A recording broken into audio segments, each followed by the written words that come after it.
Okey geng, Assalamualaikum. Okey, ni first video lah. Balik daripada ride ni, letih pun dah habis dah. Sonok pun dah sonok dah. Lah kena cari duit balik lah, no. Abang kena support ni, kita banyak benda kita nak buat ni.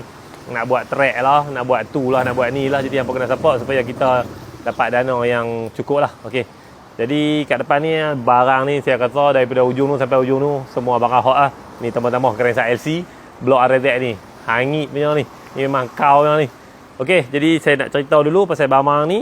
Lagi satu saya nak abang, barang mana yang dah beli kat depan ni ataupun yang kemarin beli, yang minggu lepas beli, semua tu layak untuk cabutan betul RZ. Bulan ni kena ingat kita ada 4 biji RZ bulan ni. Bulan ni 4 biji RZ. Jadi yang mana nak beli boleh beli dekat web saja. Yang layak hanya beli dekat web dan beli di kaunter ESR. 9 kedai lah semua. Termasuk Perlis, kedai-kedai lot ESR tu, 9 kedai dan di web ESR saja. Apa saja barang hangpa beli layak untuk cabutan betul RZ 4 biji ni. Tak ada saya nak bagi minimum order ke apa, tak ada. Kira siapa beli apa pun layak terus. Jom lah kita pergi sebelah kaliper dulu. Okey, pertama kali saya nak beritahu kaliper biru dan hitam ni untuk two pot barang sampai tak banyak. Untuk dealer saya minta maaf, memang hampa tak dapat yang color ni. Mai berapa puluh lah, saya ingat 20 ke 30 je. Yang ni mai banyak. Yang ni sebenarnya yang balance, yang batch pertama punya. Jadi bila depa nak shipping yang ni depa hantar sekali lah. Ada dalam 20 30 lah saya nak bagi macam mana kan. Jadi yang ni mai banyak. Yang ni dalam 500 600 biji, yang ni pun sama 500 600 biji.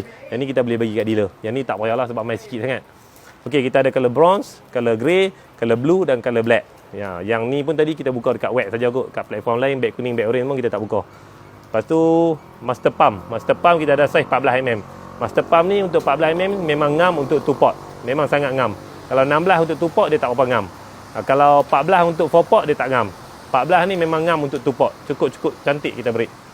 Okey, lepas tu blok RZ. Okey, ni dekat-dekat nak RZ member ni. Kita dah restock blok saiz 59, saiz paling hot sekali saiz 59 lah. Jadi ini dah sampai.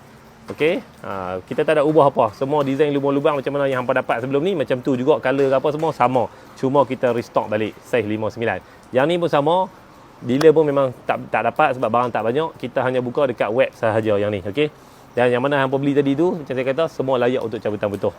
Okey, yang ni pula crankshaft LC. Ada dua model, satu auto dan clutch. Clutch tu maksud dia crankshaft LCES lah. LCES hangpa tahu kan, yang memang motor asal tu ada kelas tangan tu. Yang tu kita panggil clutch, LC clutch lah. Yang ni auto. Auto ni daripada V1 sampai V8 sama pakai. V2 ke V3 ke V apa ke, V1 sampai V8 sama pakai, asalkan motor tu main asal auto lah. So kita ada jet 2, ni auto dulu lah. Kita ada jet 2.15 root 1 jet 2 ni root 98. Kalau yang jet 4.65 ni root 103. Lepas tu yang ni jet 6.15 root 103. Dan yang ni jet paling tinggi lah yang LC kita ada, jet 7.65 root dia 106. Okey, ni selesai bahagian LC auto. Yang ni pula LC clutch. Okey, LC clutch kita ada jet 4.65 root 103, jet 6.15 root 103, jet 7.65 root 106. Okey, ni untuk LC clutch. Dan yang ni Y15 jet 8.65 ni laku keras ni. Jet 8.65 untuk Y15, okey. Root dia 106 sama macam sebelum ni. Semua yang root ada depan ni semua pin 14, okey.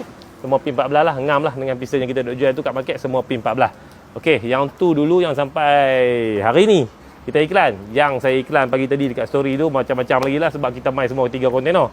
Esok lusa kita iklan kau-kaunya. So hampa ready lah. Kena barang apa yang hampa nak beli, hampa beli dulu. Hampa jangan duk tunggu bagi dia complete baru nak beli. Ada nak beli crankshaft, beli crankshaft dulu. Ada nak beli brake, beli brake dulu. Ada nak beli blok dulu. Okey? Clear.